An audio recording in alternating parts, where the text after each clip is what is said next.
What's going on, guys? Johnny Bannon here, and we're going to do our next video in domain 1.4 of our Network Plus N10-009 course. So let's go ahead and get started. So today's video, we're going to move on to the next set of objectives, which is going to be going over the secure protocols, or more protocols, and then the secure version of some of the protocols we went over in our previous video. Let's go ahead and get started. So the first thing we're going to talk about is the simple network management protocol. So this is used for monitoring and managing network devices. It's been around for a long time. There's 3 versions: SNMP version 1, 2, and 3. Version 3 is going to be the most secure. It has encryption and authentication. And then SNMP version 1 and 2, the only thing they have is, it's called community strings, just a password. But they all have the same purpose, and that is to monitor and manage devices. So the components of SNMP is that SNMP manager that has the network management software, or the network management server that has the SNMP manager software. And this is going to be like almost a reverse architecture, like server to client, where our SNMP manager and our NMS software there is going to reach out to our SNMP agents. Those agents are the managed and monitored devices. So our SNMP agents are going to be routers, switches, firewalls, servers, access points, whatever network infrastructure we want to monitor and manage. Now that SNMP agent is going to have 2 key components. Something called a MIB database, which is a management information-based database, and that's going to contain what's called OIDs, object identifiers, that identify hardware or software on the device. So for an example, if the SNMP manager wants to monitor CPU threshold on our SNMP agent, that monitor device, that CPU is going to have an OID, and that OID exists in that MIB database. So when I go send an SNMP GET message to find out the CPU threshold from that SNMP agent, in that SNMP GET message is going to be the OID in that MIB database, so that I can monitor that CPU. So that's one of the main components of the SNMP agent, that MIB database. And then, of course, the SNMP agent software. So on things like Cisco, if SNMP is something we can configure, we have to configure it matching parameters to the SNMP manager. What I mean by that is, like, if we're setting up SNMP version 3, there's going to be an SNMP user, a community that we're going to have to configure so that we can be managed and monitored from our SNMP manager. So from the manager's perspective, we have SNMP GET messages that go and retrieve information, the things that we want to monitor. And then we also can have SET messages, which actually can allow us to configure our SNMP agents using SNMP.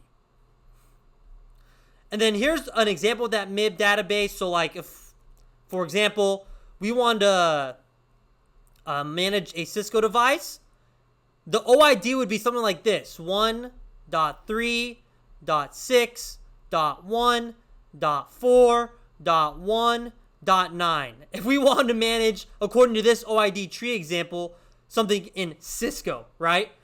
And then over here we have all of our SNMP messages. So on the left here is going to be our SNMP messages originating from the server, from the SNMP manager. It's GET messages, GET bulk, and we have those SET messages. And then the agent, if we configure it, can actually also send messages to the server. So kind of not the original point of SNMP, right? Where we have managed devices that the server's talking to and initiating communication. But if we want the agent to initiate communication, we have 2 types of messages.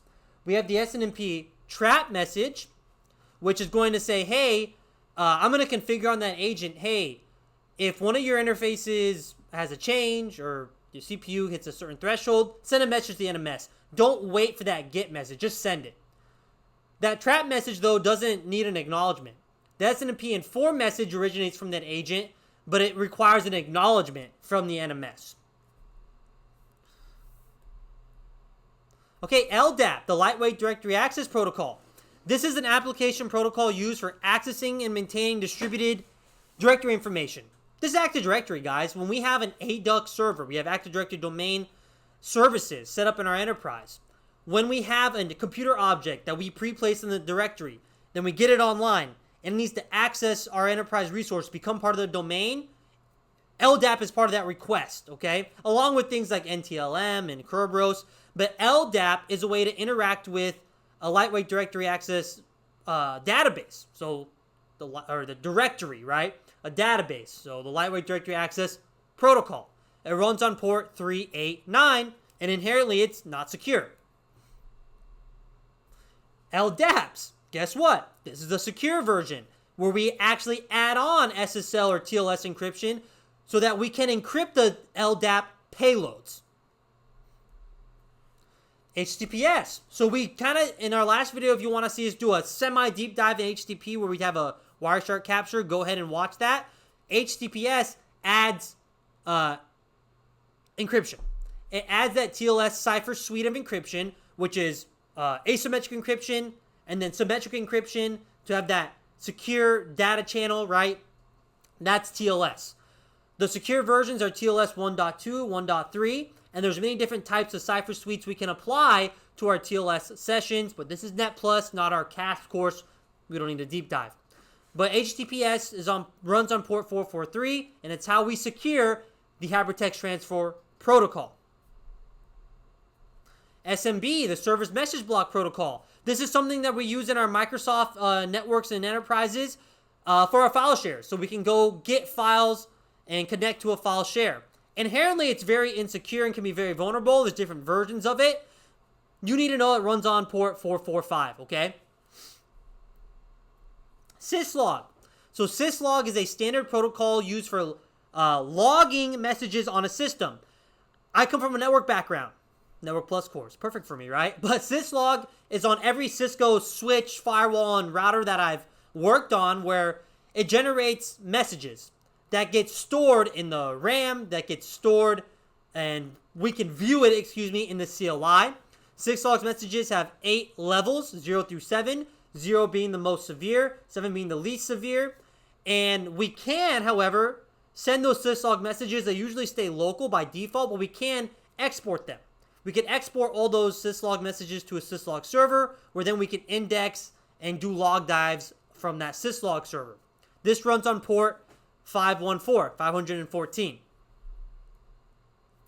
SMTPS. So this is the simple mail transfer protocol that we learned about, but now we're securing it with, guess what? TLS. So we're adding that TLS cipher suite, that encryption standard, to our SMTP messages to make them secure. All right, SQL. So the structured query language is going to be one of the most widely used database languages. SQL is going to be that language that builds the tables in our SQL databases. It runs on port 1433. Now, this is not a database or server administration class. We're not going to dive deep into SQL and how to interact with SQL, like in our web servers and services and stuff like that. You see the little diagram I have here is just that backend server interacting with our database here. Very common monolithic architecture for web services, front-end, back-end, SQL database. What you need to know is that SQL server port is TCP, and it runs on port 1433. RDP, the remote desktop protocol, another kind of unsecure protocol, to be honest, but one of the original ways in Microsoft to remote in to a device. So RDP runs on port 3389. It's something that we probably have to enable on our Windows machines, and I think you need like Windows 11 Pro now to even use RDP in your workstations. Powerful tool for remote access, but not secure, right? If we want to use RDP within our enterprise, that's totally fine if we're not too worried about insider threats, but still something we have to be cognizant of.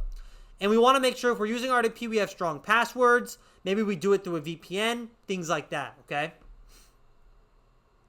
All right, last protocol we're going to talk about in this lesson is SIP, the Session Initiation Protocol. This is a signaling protocol used for initiating, maintaining, and terminating real-time communication sessions for VoIP, voice over IP. So that SIP server there, that could be like a call manager. You can kind of see I drew or designed how the communication flows using SIP. So SIP handles the setup, management, and teardown of calls, as well as other tasks such as modifying sessions, handling registrations, and also managing users' locations. All right, now let's go ahead and do our quiz to end this video. All right, so you can see we're in our LMS here. Let's go ahead and start domain 1.4.2 quiz. Okay. Let me get my face a little bit bigger here in case I want to clip this as well for our social media. All right. Sorry, just adjusting some things on my other screen here. Okay, question 1. Which ports are used by the Simple Network Management Protocol for sending queries and receiving trapped messages? So I'm going to go with A here, port 161 and 162. That's the ports that are used for SNMP. Question 2. Which protocol is used for remote desktop access and typically operates on port 3389? That's going to be the remote desktop protocol.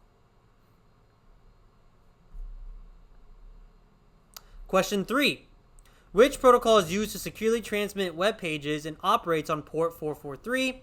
That is going to be HTTPS. Almost put HTTP there, just brain fart. Nope, that's HTTPS. Question 4. Which of the following protocols is used for securely sending emails and operates on port 587? That's going to be the Simple Mail Transfer Protocol Secure, using TLS to secure those connections. Question 5. Looks like I added the answers double there. That's okay. Which protocol uses port 514 and is commonly used for collecting and storing log messages from network devices? That's going to be Syslog. Something before I put this in production, I'm going to have to change it, like doubled there. That's okay. But that's D, okay? Syslog.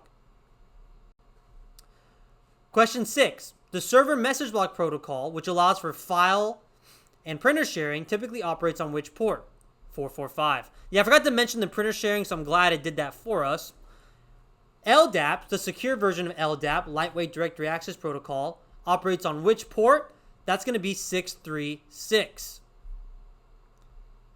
Key part of Active Directory, right? Question 8. Which protocol operates on 389 is used for managing directory services over a network? That's LDAP, something that isn't secure.